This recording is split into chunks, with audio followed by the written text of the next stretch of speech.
देखिए आज प्राचीन भारत का इतिहास एशियन हिस्ट्री ऑफ इंडिया में जो है आज हम कल आप सबको बताए थे मौर्य साम्राज्य का वर्णन। क्या बताए थे? मौर्य साम्राज्य का वर्णन मैंने बता रहे थे। और मौर्य साम्राज्य के वर्णन में हमने जो है कुछ चीज़ों को जो है कल बताया था। मौर्य साम्राज्य के वर्णन में जो है रुद्रराम सबसे पहले बताए थे कौटिल्य का अर्थशास्त्र। क्या बताए थे? कौटिल्य का अर्थशास्त्र। देखिए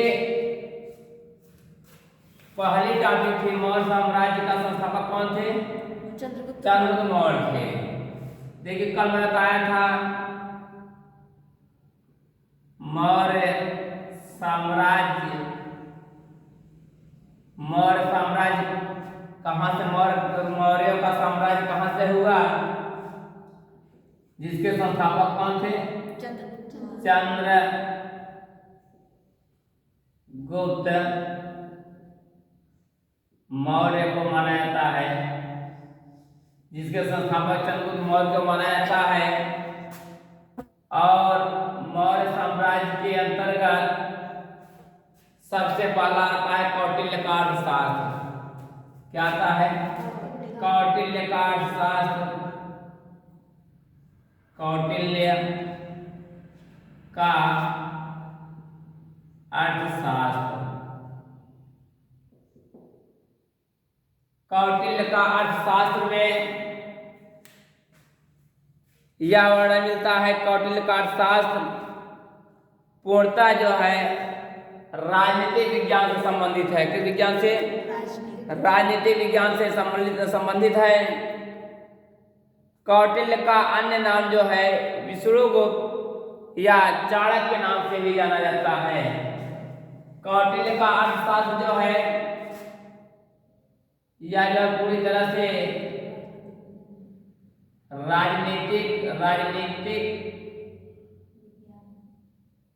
विज्ञान से भी संबंधित है। कौटिल्य का अर्थशास्त्र कौटिल्य का अन्य नाम जो है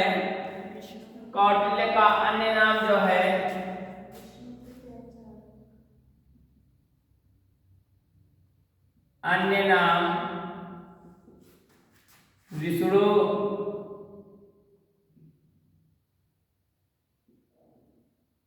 गुप्त या चाणक्य। विष्णुगुप्त या चाणक्य के नाम से भी जाना जाता है। चाणक्य मतलब के बहुत बुद्धिमान, चाणक्य थे बहुत बुद्धिमान थे। इन्होंने जो है बहुत बुद्धिमानी से ही राजपाट चला रहे थे।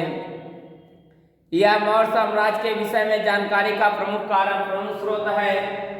कौटिल्य का अर्थशास्त्र ही ऐसा है जो मौर्य साम्राज्य के जो है विस्तार, मौर्य साम्राज्य के विषय में जो विस्तार जो किया गया है, कौटिल्य के अर्थशास्त्र से हम लोग को काफी चीजें मालूम होगा कि कौटिल्य का विस्तार कहाँ से हुआ। तो सबसे पहले कौटिल्य का विस्तार जो है मौर्य साम्राज्य के से उदय होता है, जिसमें राज्य के सप्तांग 7 अंग बताए गए हैं। कौटिल्य शास्त्र में ही राज्य के 7 अंग बताए गए हैं। कौन कौन से? राजा, अमात्य, जनपद, धन या कोष। देखिए कौटिल्य के अर्थशास्त्र के अंतर्गत 7 अंग बताए गए हैं। क्या बताए गए हैं? राज्य के 7 सप्तांग और 7 अंग। कौटिल्य के अर्थशास्त्र में ही कौटिल्य के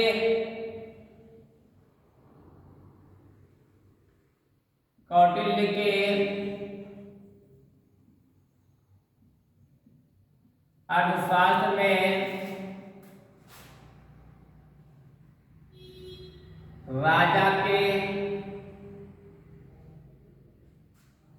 राजा के 7 अंग का वर्णन मिलता है। कौटिल्य के अर्थशास्त्र से ही राजा के 7 अंग कौन कौन से होते हैं इसके बारे में पूरी तरह से वर्णन मिलता है। पहला अंग है राजा। मौर्य साम्राज्य सबसे पहले कौन थे? राजा। दूसरा अंग आता है अमात्य। अमात्य मतलब बताए थे, अमात्य राजा का सारथी जो होता है, अमात्य। तीसरा नंबर कहते हैं जनपद या जनपद। जनपद मतलब किस जन का है वह, किस पद का है वह, किस पद पे है, किस राज्य का है वह जनपद। चौथा अंग है धन। धन या कोष। अब कोई राजपाट चला रहा है, कोई अच्छा राजा है, उसके पास अच्छा अमात्य होना चाहिए, जनपद उनका विकास होना चाहिए, धन या कोष भी होना चाहिए, उनके पास पैसा भी होना चाहिए। जैसे आजकल कोई चुनाव लड़ने जाते हैं तो धन बल छल बल दस सब पूरा मजबूत होना चाहिए, उनके साथ 4 लोग टहलने वाले होने चाहिए, पैसा होना चाहिए, गाड़ी होनी चाहिए, सभी सुविधाएं होनी चाहिए, तब चुनाव लड़ने के हकदार होते हैं। कहते हैं ये बेकार है, ये तो बातें नहीं करते हैं। वैसे ये भी हैं धन या कोष। धन या कोष के बाद दुर्ग या किला जिसे कहते हैं। पांचवा है दुर्ग या किला, अच्छा खासा घर होना चाहिए। उसके बाद जो है दंड या सेना होनी चाहिए। दंड या सेना, दंड या सेना होना चाहिए। सातवां आखिरी अंग है जो मित्र। क्या है मित्र? कौटिल्य के अर्थशास्त्र में राजा के 7 अंग के बारे में वर्णन मिला है कि राजा के 7 अंग होने चाहिए। पहला है राजा, अमात्य, जनपद, धन या कोष, दुर्ग या किला, दंड या सेना और मित्र। अब उसके बाद आते हैं राजा के 7 अंग के बाद आता है। अब देखिए राजा कौटिल्य ने राजा की तुलना राज्य के सिर से की है। यहाँ राजा का मतलब क्या होता है मैं दिखाऊंगा नहीं, अभी यहाँ बता दे रहा हूँ, बाकी मैं नोट्स पूरा लिखा दूंगा मैं। राजा का मतलब क्या होता है? राजा का मतलब होता है, राजा कौटिल्य के साथ में राजा की तुलना जो है राज्य के सिर से की गई है। किसे की है? जो राज्य है उसके सिर से की गई है राजा की तुलना कौटिल्य के साथ में। अमात्य जो है, अमात्य मतलब मंत्री होता है। राज्य की आंखें, अमात्य मतलब कौटिल्य का साथ अमात्य का शाब्दिक अर्थ होता है राज्य की आंखें या मंत्री से कहते हैं। मंत्री होता है, देख रेख जो करता है वही मंत्री कहलाता है, अमात्य कहलाता था। कौटिल्य का साथ अमात्य शब्द लिखा गया है। उसके जनपद या राज्य क्षेत्र जो आता है, जनपद या राज्य क्षेत्र को राज्य की आधार बताते हैं। ये राज्य की क्या है? राज्य का आधार है, बेस जिसको कहते हैं। यही जनपद ही राज्य का बेस है। कौटिल्य का साथ मिला कि राजा को होने के लिए, अच्छा राजा के लिए एक बेस होना बहुत जरूरी होता है। धन या कोष, कौटिल्य के अर्थशास्त्र में धन या कोष का शाब्दिक अर्थ होता है कि राजा का दुख, राजा का दुख। धन या कोष मतलब होता है राजा का दुख। दुर्ग या किले, राजा की बाहें। दुर्ग या किले, राजा की बाहें। और दंड या सेना का मतलब होता है राज्य का मस्तिष्क। दंड या सेना का मतलब होता है राज्य का क्या? मस्तिष्क। ये राज्य का मस्तिष्क होता है। मित्र का मतलब होता है राज्य का कान, राजा का कान, राज्य का कान। यहाँ मित्र से संबंधित है। मित्र मतलब ये है कौटिल्य के अर्थशास्त्र में मित्र शब्द लिखा गया है, इससे मतलब ये है कि राजा का कान, राजा का कान। और दंड या सेना का मतलब होता है राजा का मस्तिष्क, राजा का मस्तिष्क। दुर्ग या किले का मतलब होता है राजा के बाह, राजा के बाह। धन कोष का मतलब होता है राजा का दुख, राजा का दुख। जनपद या राज्य क्षेत्र मतलब होता है राज्य की जो आधार, राज्य का कैसा आधार है। और जनपद या राज्य क्षेत्र मतलब राज्य का आधार हो गया। अमात्य मतलब राजा का मंत्री हो गया। और राजा का मतलब हुआ कि राज्य का सिर, राज्य का सिर, राजा का मतलब राज्य का सिर। अब देखिए कौटिल्य ने अपनी पहली बार आर्य सूत्रों को बताया कि आर्य कहाँ से आए, और तथा इन्होंने सेना में छूट दी। और कौटिल्य का अर्थशास्त्र में बताया गया है कि पहली बार अथवा सूत्रों को आर्य जो है इन्हें सेना में छूट दे दिए थे। पहली बार जो इन्होंने जो बताया कि शूद्रों को आर्य ने जो है सेना में छूट दे दी। जो आर्य लोग जो थे शूद्र को सेना में बहुत सारा छूट दे दिए थे कि जाओ। और कौटिल्य ने 9 प्रकार के दासों का उल्लेख किया है। कौटिल्य के शास्त्र में जो है दास को 9 प्रकार बताया गया है। कितने प्रकार बताया गया है? 9 प्रकार बताया गया है। कौटिल्य ने कहा कि भू राजस्व का 1/6 भाग होना चाहिए। कौटिल्य के अर्थशास्त्र मिलता है मौर्य साम्राज्य आता है तो मौर्य साम्राज्य चंद्रगुप्त मौर्य जो है जो इन्होंने क्या काम किया कि भू राजस्व का 1/6 भाग जो है लेने लगा। 1/6 भाग देकर बाकी सब ले लेता था। जैसे कोई खेती करता था, 1 बीघे का खेती किया, 1 बीघे में 1/6 भाग उसको देता था, बाकी सब ले लेता था। हाँ 1/6 होता है जैसे कि 60 का 1/6 भाग मतलब 10 60 10 10वां हिस्सा देता था, बाकी को ले लेता था। ठीक। और प्राचीन भारत में भू राजस्व लागू थी। प्राचीन भारत में भी जो है 1/6 भाग भी लागू थी। और उसके बाद आता है मेगास्थनीज की इंडिका। क्या आता है? मेगास्थनीज की इंडिका। मेगास्थनीज की इंडिका में क्या है? मेगास्थनीज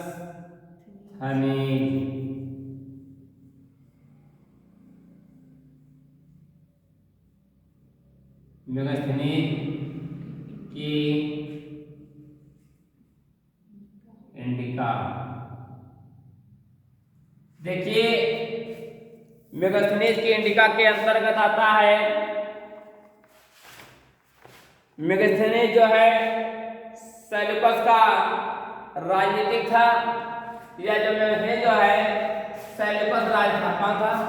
सेल्यूकस का राजनीतिक था। ये सेल्यूकस का राजनीतिक था। यह चंद्रगुप्त मौर्य के दरबार में 304 ईसा पूर्व भारत आया था। मेगास्थनीज जो है सेल्यूकस का राजनीतिक था। ये सेल्यूकस का रहने वाला था। सेल्यूकस का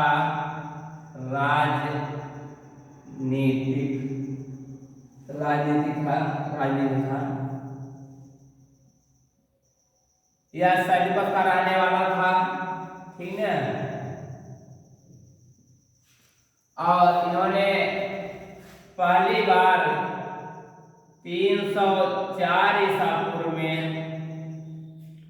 भारत आया। और किसके? चंद्रगुप्त मौर्य के शासनकाल में 304 ईसा पूर्व चंद्रगुप्त मौर्य के शासनकाल में इन्होंने पहली बार भारत आया। और 299 ईसा पूर्व तक भारत में रहा।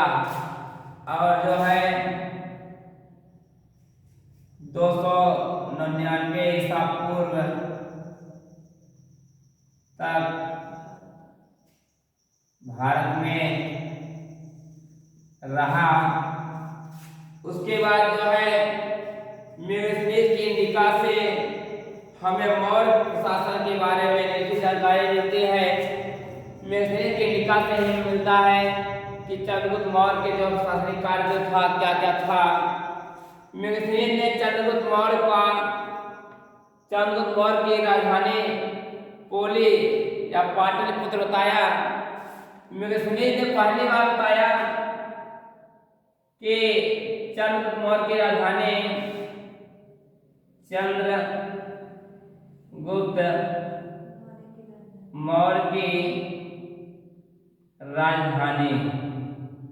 चंद्रगुप्त मौर्य की राजधानी पाटलिपुत्र बताया। पोलीग्रोथ या पाटलिपुत्र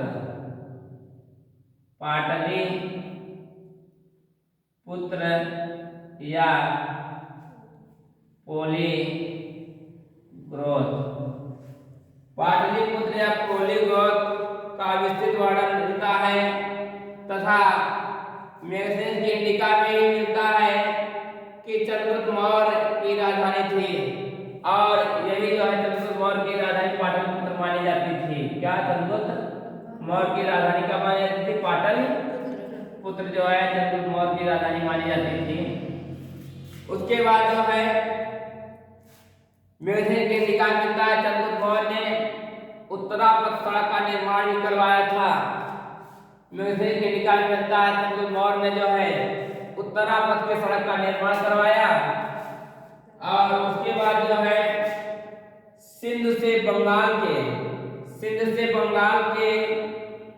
सोनार गांव तक जाती है। जो है चंद्रगुप्त मौर्य ने जो उत्तरापथ में सड़क का निर्माण करवाया था वह सड़क जो है सिंध से बंगाल के सोनार गांव तक जाती है। जो सड़क का निर्माण चंद्रगुप्त मौर्य ने सड़क का निर्माण करवाया था। चंद्रगुप्त मौर्य ने जो सड़क का निर्माण करवाया था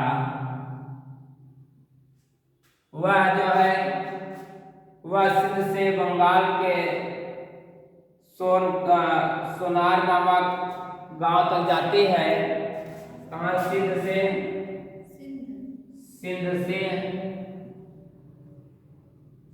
से बंगाल के सोनार नामक गांव तक जाती है। सोनार गांव तक जाती है। या मेगस्थनीज की इंडिका में ऐसा वर्णन मिलता है। और इस सड़क का जो सड़क बनवाया गया, इस सड़क को पक्की जो है इन्होंने जो है चंद्रगुप्त मौर्य ने कच्ची सड़क बनवा दिए थे, पर उस सड़क को पक्का कराने का काम जो है शेरशाह सूरी ने किया था। कौन किया था? शेरशाह सूरी ने सड़क को पक्का करवाया तथा गवर्नर जनरल ऑकलैंड ने इसे ही जीटी रोड नाम दिया। जो जीटी रोड बना है पश्चिम बंगाल से सोनार नामक गांव तक बना है, सिंध से बंगाल तक बना है, जो वह चंद्रगुप्त मौर्य के शासनकाल में बना था। उसे शेरशाह सूरी ने पक्की करवाया था और तथा गवर्नर जनरल ऑकलैंड ने इसे जीटी रोड नाम दे दिया, जो जीटी रोड के नाम से भी जाना जाता है। मेगस्थनीज की इंडिका में यह भी लिखा है कि भारत में दास प्रथा प्रचलन में नहीं था। भारत में जो है दास प्रथा प्रचलन में नहीं था। और जबकि कौटिल्य ने 9 प्रकार के दासों का वर्णन मिलता है। कौटिल्य के अर्थशास्त्र में जो है 9 प्रकार के दासों का वर्णन मिलता है। कितने प्रकार के? 9 प्रकार के दास का वर्णन मिलता है कौटिल्य के अर्थशास्त्र में। कौटिल्य के अर्थशास्त्र में 9 प्रकार के दास का वर्णन मिलता है।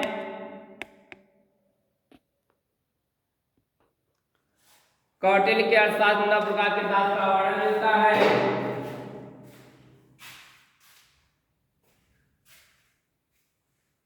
जो उल्लेख किया गया है, इसके अलावा जो है त्रिपिटक में 3 प्रकार के बातों का वर्णन मिलता है। जो त्रिपिटक था, देखिए क्या क्या था इसमें। कौटिल्य के अर्थशास्त्र में 9 प्रकार के दासों का वर्णन मिलता है। मेगस्थनीज की इंडिका में 1 प्रकार के दास का वर्णन नहीं मिलता है। मेगास्थनीज केंद्रिका में कोई दास प्रथा प्रचलन में नहीं था, परंतु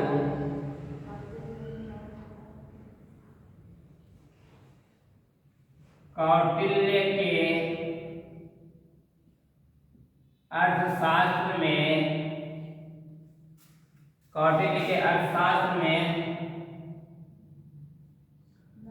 9 प्रकार के दास प्रथा का वर्णन मिलता है, और जबकि त्रिपिटक में 3 प्रकार के दास प्रथा का वर्णन मिलता है। मेगास्थनीज ने लिखा कि भारत में अकाल नहीं पड़े थे। मेगास्थनीज के निकाय में लिखा गया कि भारत में जो है अकाल में सूखा कभी नहीं पड़ा था, भारत में सूखा कभी नहीं पड़ा था, परंतु जो है जबकि चंद्रगुप्त मौर्य के समय में जो है अकाल पड़ने का वर्णन मिलता है। जबकि चंद्रगुप्त मौर्य के समय में जो है अकाल पड़ने का वर्णन बताया भी था कि चंद्रगुप्त मौर्य के समय में क्या पड़ा था, बहुत ही सारा अकाल पड़ा था। इसीलिए चंद्रगुप्त मौर्य जो अपना राज्य छोड़ करके किसी दूसरे राज्य में चले गए थे, मैंने बताया भी था। उसके बाद जो है आता है कि इसके अलावा अशोक के 100 गौड़ अभिलेख गोरखपुर तथा अशोक के महास्थान अभिलेख जो पश्चिम बंगाल में है, और जो उसका जो है अकाल का विस्तृत, ये अशोक के समय में जो अकाल पड़ा था, ये जो है उन्होंने पहले पश्चिम बंगाल और गोरखपुर में बताया गया कि जब अशोक जो राजा थे उस समय जो है अकाल पड़ा था। जबकि मेगास्थनीज के निकाय में यह भी लिखा गया है भारत में लेखन कला का अभाव था। मेगास्थनीज के निकाय में मिलता है कि भारत में जो है क्या था, लेखन कला का क्या था, अभाव था। लोग लिखना पढ़ना नहीं जानते थे, उस हिसाब से लिखने पढ़ने की कोई व्यवस्था नहीं, पेन कापी पेंसिल कलम नहीं था, मिट्टा रबड़ नहीं था, ये सब चीजें का अभाव था। मेगास्थनीज के निकाय में जबकि यह मालूम चलता है कि भारत ने वेद साहित्य और सूत्रों की रचना हो चुकी थी, और उसके बाद भारत के निकाय में मालूम चलता है कि पहले जो है भारत में जो है वेद साहित्य, चारों वेद, पुराण, ये सब चीजें की क्या हुआ था, जो सूत्र थे, इन सब की क्या रचना हो चुकी थी, बहुत पहले हो चुकी थी। परंतु मेगास्थनीज के निकाय में इन्होंने कहा कि कोई लोग कहते हैं कि भारत में लेखन व्यवस्था की व्यवस्था नहीं थी, लिखने की कोई व्यवस्था नहीं था अशोक के समय में, परंतु देखा जाए तो वेद पुराण ये सब का जो है उल्लेख लिखित द्वारा प्रमाण मिला है। उसके बाद आता है रुद्रदामन का जूनागढ़ अभिलेख। रुद्रदामन का जूनागढ़ अभिलेख, देखिए जो रुद्रदामन का जूनागढ़ अभिलेख है, रुद्रदामन का जूनागढ़ अभिलेख, रुद्रदामन का जूनागढ़ अभिलेख, यह जो है रुद्रदामन के जूनागढ़ अभिलेख में यह वर्णन मिलता है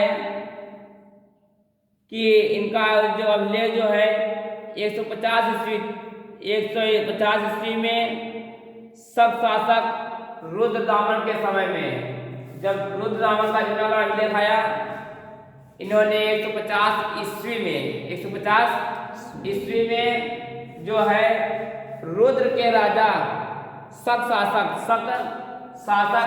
रुद्रदामन के समय में शासक रुद्रदामन के समय में करवाया। इसी अभिलेख से पता चलता है, रुद्रदामन के अभिलेख से पता चलता है कि सुदर्शन झील का निर्माण, सुदर्शन झील का निर्माण जो है, सुदर्शन झील, कौन झील? सुदर्शन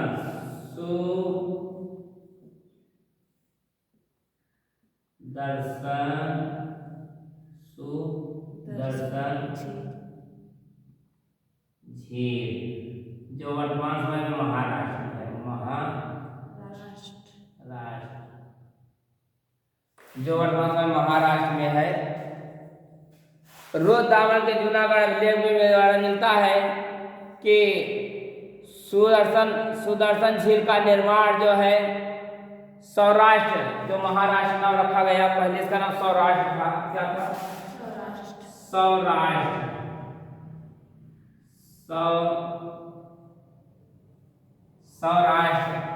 जो महाराष्ट्र नाम जाना जाता है। सौराष्ट्र राज्य में चंद्रगुप्त मौर्य ने करवाया था। कौन करवाया था? ये जो सुदर्शन झील का निर्माण जो है चंद्रगुप्त मौर्य ने करवाया था। रुद्रदामन के जूनागढ़ अभिलेख में ऐसा साक्ष्य मिला है। और उस समय जो है वहाँ का शासक पुष्यमित्र शुंग, उस समय जो है रुद्र जो है सौराष्ट्र का शासक जो है कौन था? वहाँ का शासक पुष्यमित्र शुंग, वहाँ का शासक पुष्यगुप्त वैश्य था। पुष्यगुप्त वैश्य, हाँ, वहाँ यहाँ का सौराष्ट्र का शासक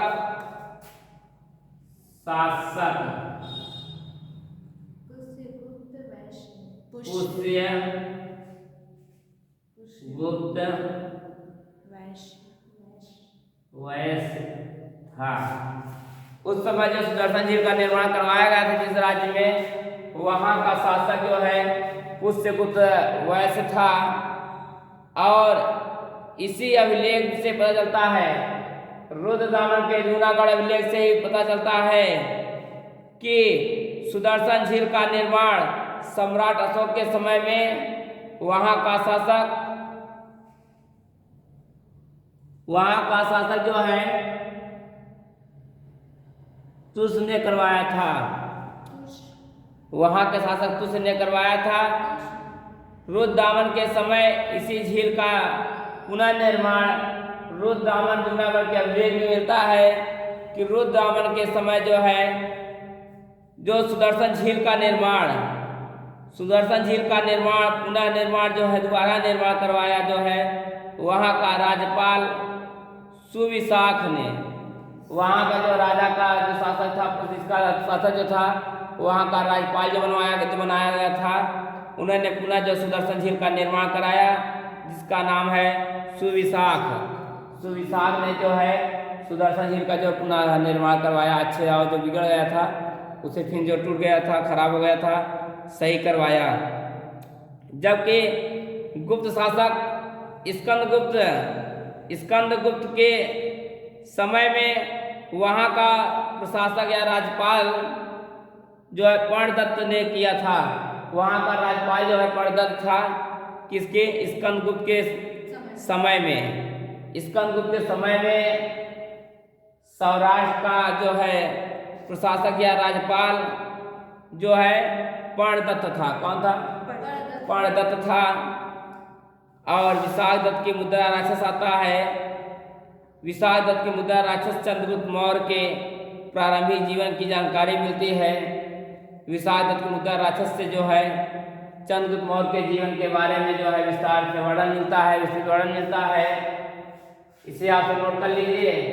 बाकी जो है हम आप सबको इसका पूरा पीडीएफ विस्तार दिखा करके आप सब प्रस्तुत कर देंगे। आप इसे उतार लीजिए और जहाँ न समझ में आए बताइएगा। मैं पूरा इसे बताने का समझाने का प्रयास करूँगा।